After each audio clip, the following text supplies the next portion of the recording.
Hi பட்டுக்குட்டீஸ், ஒரு குட்டி story சொல்லவா? ஒரு குருவி ஒரு மரத்தை பார்த்து கொஞ்ச காலம் நான் கூடு கட்டிக்க இடம் தரியான்னு கேட்டுச்சான். அதுக்கு அந்த மரம் என்னால் முடியாது, நீ வேணும்னா பக்கத்து மரத்துக்கிட்ட போய் கேளு அப்படின்னு சொல்லிட்டான்.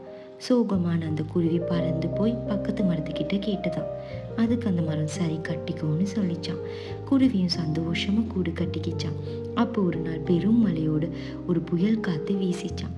குருவிக்கு கூடு கட்ட இடம் கொடுக்காத மரம் அந்த காத்தோட வேகம் தாங்காம சரிஞ்சு விழுந்துட்டான். இதை பார்த்து சந்தோஷப்பட்ட குருவி சரிஞ்சு கிடந்த மரத்தை பார்த்து, பாத்தியா உன் நிலைமைய, நீ மட்டும் அன்னைக்கு எனக்கு கூடு கட்ட இடம் கொடுத்திருந்தா உனக்கு இந்த நிலைமை வந்திருக்காது, நீயும் நல்லா இருந்திருக்கலாம், நானும் நல்லா இருந்திருக்கலாம் அப்படின்னு சொல்லிச்சான். அதுக்கு அந்த மரம் குருவியை பார்த்து, சில காலங்களுக்கு முன்னாடி என் வேர்கள் பலவீனம் ஆகிட்டு இப்படி ஒரு காற்றை என்னால் தாங்க முடியாதுன்னு தெரியும், அதனால தான் நான் உனக்கு கூடு கட்ட இடம் தரல, நீயாவது உயிரோடு இருக்கணும்னு நான் நினச்சேன் அப்படின்னு சொல்லிச்சான். இப்படி தாங்க ஆரம்பத்தில் நாங்கள் நல்லவங்கன்னு நினைக்கிறோங்க காலப்போக்கில் கெட்டவங்களா தெரியவாங்க. யாரை நாம் கெட்டவங்கன்னு நினைக்கிறோமோ அவங்க நல்லவங்களா இருப்பாங்க.